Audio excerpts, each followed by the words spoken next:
Students, sure success की आज की क्लास में मैं आपके साथ बहुत ही इंपॉर्टेंट टॉपिक डिस्कस करूंगा।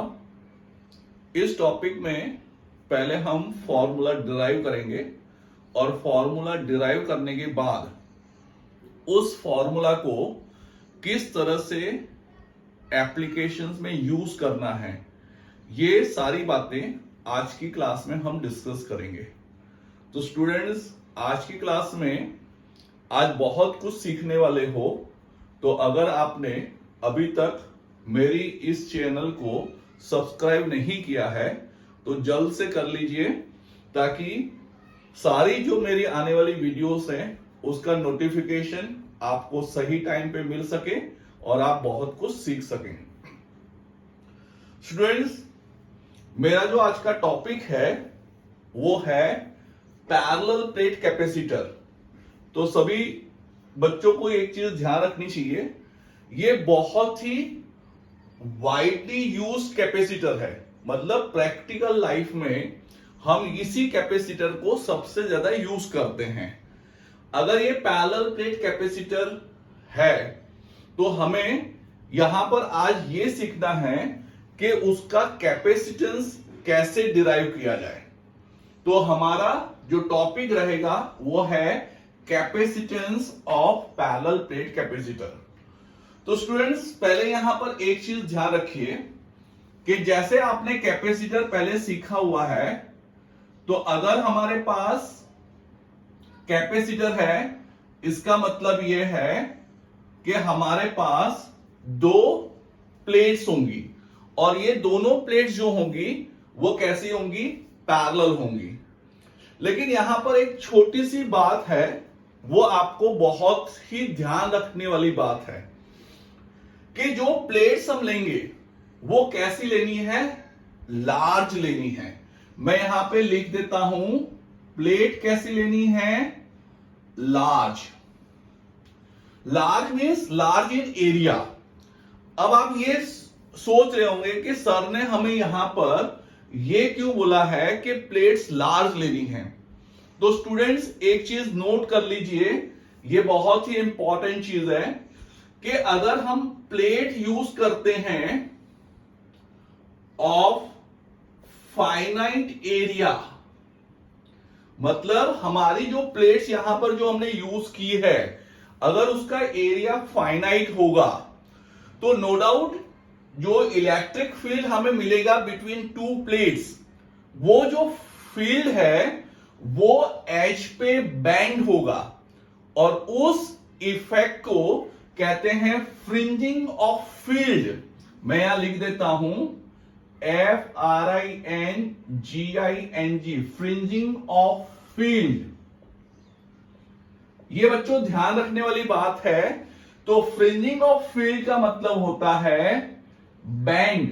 जो हमारी फील्ड होगी वो बैंड होगी कहां पर? एच पे।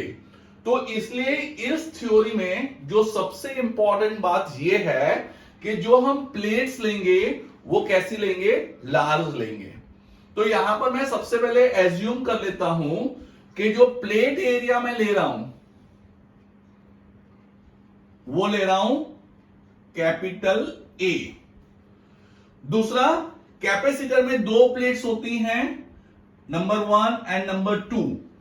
तो मैं ये एज्यूम कर लेता हूं कि जो फर्स्ट प्लेट है उसका जो चार्ज है वो प्लस क्यू है, और प्लस क्यू है और एरिया ऑलरेडी हमने एज्यूम कर लिया है। तो इसलिए हम यहां पर इस तरह से भी मार्क कर सकते हैं कि इसकी जो सरफेस चार्ज डेंसिटी है वो पॉजिटिव है, दैट इज प्लस सिग्मा। हम दोनों तरीके से यहां मार्क कर सकते हैं, प्लस क्यू से भी कर सकते हैं, प्लस सिग्मा से भी कर सकते हैं। लाइकवाइज जो सेकेंड प्लेट होगी उसका चार्ज हमने लिया है माइनस क्यू, लेकिन सेकेंड प्लेट का भी एरिया होगा, दोनों का एरिया सेम होगा, इसलिए यहां पर हम लिख सकते हैं माइनस सिग्मा। अब देखिए यहां पे दो प्लेट्स हैं, तो दो प्लेट्स अगर होंगी तो हमें यहां पे तीन रीजन मिल रहे हैं।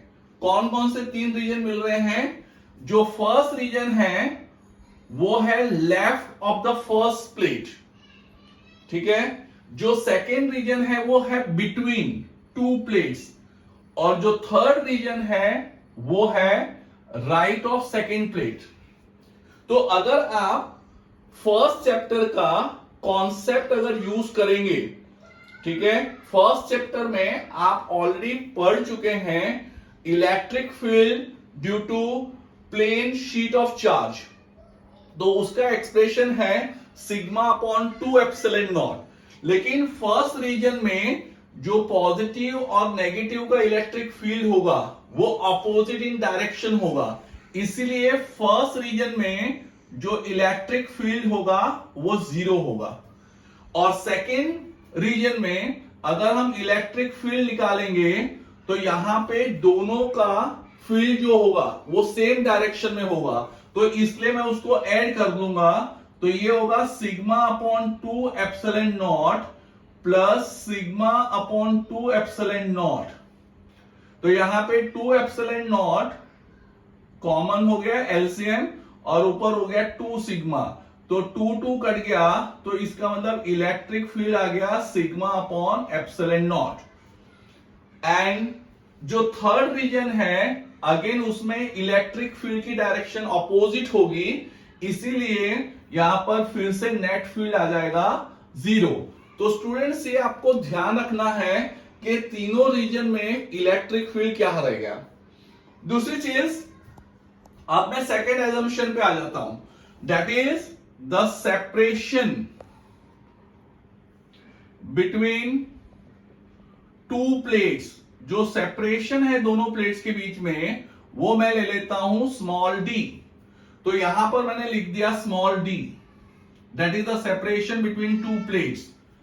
लेकिन बच्चों एक चीज ध्यान रखिए, फर्स्ट पे पॉजिटिव चार्ज है और सेकंड में नेगेटिव चार्ज है, तो इसीलिए दोनों प्लेट्स के बीच में पोटेंशियल डिफरेंस भी होगा, तो मैं दोनों प्लेट्स के बीच का पोटेंशियल डिफरेंस V नोट कर लेता हूं। तो बच्चे अब मैं क्या करूंगा कि अब मैं लिखूंगा electric field in terms of potential difference. तो आपको फर्स्ट सेकेंड चैप्टर में स्टार्टिंग में पढ़ाया हुआ है relation between electric field and potential, तो यहां पे आ जाएगा E equal to V upon D. तो दैट मीन्स व्हाट कि मेरे पास इलेक्ट्रिक फील्ड के दो एक्सप्रेशन आ गए हैं। पहला एक्सप्रेशन कौन सा आ गया है, सिग्मा अपॉन एप्सिलॉन नॉट, और दूसरा एक्सप्रेशन आ गया है V अपॉन डी।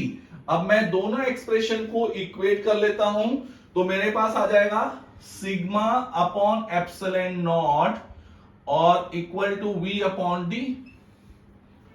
अब सिग्मा क्या होता है, चार्ज डेंसिटी, तो उसको मैं लिख दूंगा Q upon A, epsilon naught equal to V upon D.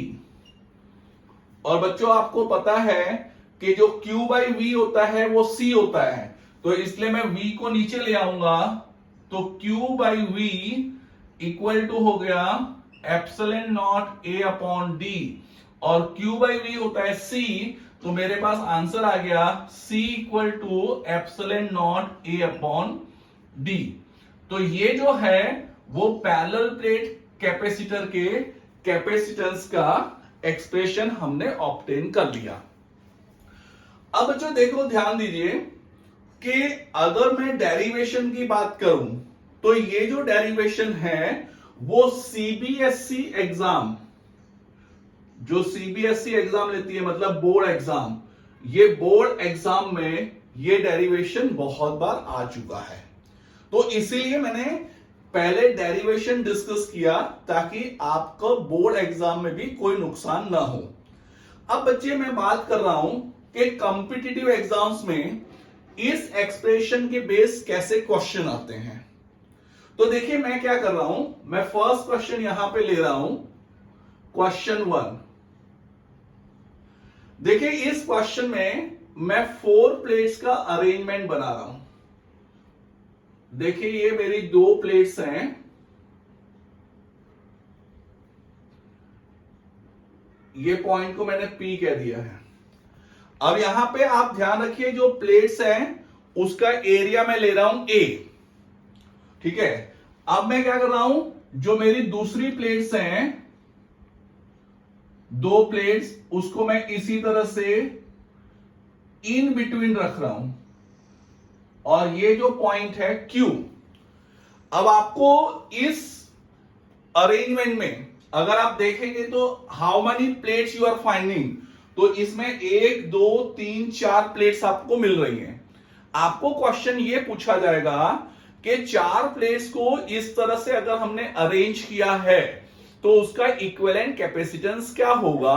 और यहां पर एक चीज और दी हुई होगी कि दो प्लेट्स के बीच का जो सेपरेशन है वो क्या है, D।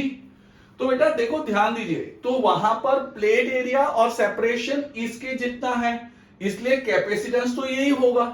लेकिन अब यहां पर हमें पता करना पड़ेगा कि ये जो अरेंजमेंट है इसमें कितने कैपेसिटर्स हैं और वो कैपेसिटर्स का कॉम्बिनेशन क्या है।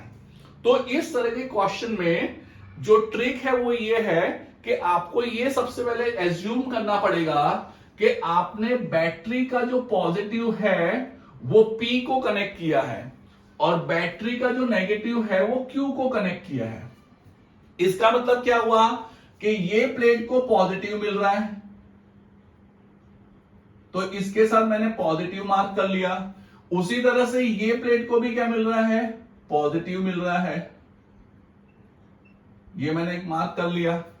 लेकिन जो बीच वाली प्लेट्स है उसको क्या मिल रहा है, तो उसको नेगेटिव मिल रहा है, तो ये हो गया नेगेटिव। लेकिन नेगेटिव मैं अपर और लोअर दोनों सरफेस पे मार्क करूंगा। उसी तरह से इसको भी क्या मिल रहा है, नेगेटिव मिल रहा है। और आपको यह पता होना चाहिए बच्चे कि जो कैपेसिटर है उसके लिए चार्ज आपको देखना है प्लस और माइनस। तो अगर हम यहां पे ऑब्जर्व करें तो ये हो रहा है हमारा कैपेसिटर 1, क्योंकि इसमें प्लस और माइनस है। और उसी तरह से ये हो रहा है हमारा कैपेसिटर 2, क्योंकि इसमें भी प्लस एंड माइनस है। और अगर आप यहां पर ध्यान से ऑब्जर्व करेंगे तो दोनों कैपेसिटर जो हमें ऑब्टेन हो रहे हैं वो पैरेलल में कनेक्ट हैं। तो इसीलिए इसका जो कैपेसिटेंस होगा, that is the equivalent capacitance of this arrangement, वो हो जाएगा C1 प्लस C2, क्योंकि पैरेलल कॉम्बिनेशन है। और यहां पर फ्लक्स का ऑप्शन क्या आएगा, sorry capacitance epsilon naught A upon D, और सेकेंड का भी आएगा epsilon naught A upon D, और दोनों को मैं प्लस करूंगा तो आंसर आएगा 2 epsilon naught A upon D। लेकिन बच्चों ध्यान दीजिए, अब मैं जो सेकेंड क्वेश्चन ले रहा हूं, सेकेंड क्वेश्चन में again I am taking the 2 plates, लेकिन मैं अब अरेंजमेंट थोड़ी सी चेंज कर रहा हूं। तो देखिए मैं अब अरेंजमेंट क्या ले रहा हूं, ध्यान से ऑब्जर्व कीजिए। अब मैं ये जो मेरी 2 प्लेट्स हैं इस तरह से ले ली, ये P पॉइंट। लेकिन देखो दूसरी 2 प्लेट्स मैंने बीच में रखी थी, लेकिन अब मैं ऐसे कर रहा हूं, एक प्लेट यहां रख रहा हूं, एक प्लेट यहां रख रहा हूं, देखिए, और ये हो गया Q पॉइंट। अब देखो मैंने प्लेट्स तो 4 ही ली है लेकिन अरेंजमेंट चेंज कर दिया है। तो अब देखिए अगर मैं एज्यूम करता हूं कि इसको मैं प्लस दे रहा हूं, दैट इज पॉजिटिव टर्मिनल, इसको minus, that is the negative terminal, तो ये हो जाएगा प्लस। तो यहां मैंने प्लस माइनस मार्क कर लिया, ठीक है। सिमिलरली ये क्या हो जाएगा, प्लस, लोअर सरफेस पे भी मैं मार्क कर लूंगा प्लस का साइन, और उसी तरह से दूसरे के लिए मैं मार्क कर लेता हूं माइनस का साइन, ये माइनस हो गया और ये भी माइनस हो गया, और उसी तरह से ये भी माइनस हो गया। तो अब अगर आप यहां देखेंगे तो आपको दोनों के बीच में डिफरेंस मिल जाएगा। यहां पे कितने कैपेसिटर बन रहे हैं, तो यहां पे 1 2 एंड 3 कैपेसिटर बन रहे हैं। और अगेन अगर आप माइन्यूटली चेक करेंगे तो ये तीनों कैपेसिटर्स भी किस में है, पैरेलल में। तो इसलिए यहां पर अगर आप देखेंगे तो equivalent capacitance of this arrangement जो 4 प्लेट्स का है वो हो जाएगा C1 plus C2 plus C3, that is epsilon naught A upon D, epsilon naught A upon D plus epsilon naught A upon D। तो इसका मतलब फाइनल आंसर हो गया 3ε0A/d। तो देखिए बच्चों, माइन्यूट अरेंजमेंट में हमने चेंज किया और अरेंजमेंट में चेंज करने से कैपेसिटेंस चेंज हो रहा है। तो इस तरह से आज की क्लास में मैंने आपके साथ डिस्कस किया कि जो पैरेलल प्लेट कैपेसिटर होता है उसका कैपेसिटेंस कितना, और उस फॉर्मूला को एप्लीकेशन में कैसे यूज करना है, ये आज हमने बात की। ठीक है, तो आई होप कि आज का जो टॉपिक है आप लोग को क्लियर हो गया होगा। Thank you very much.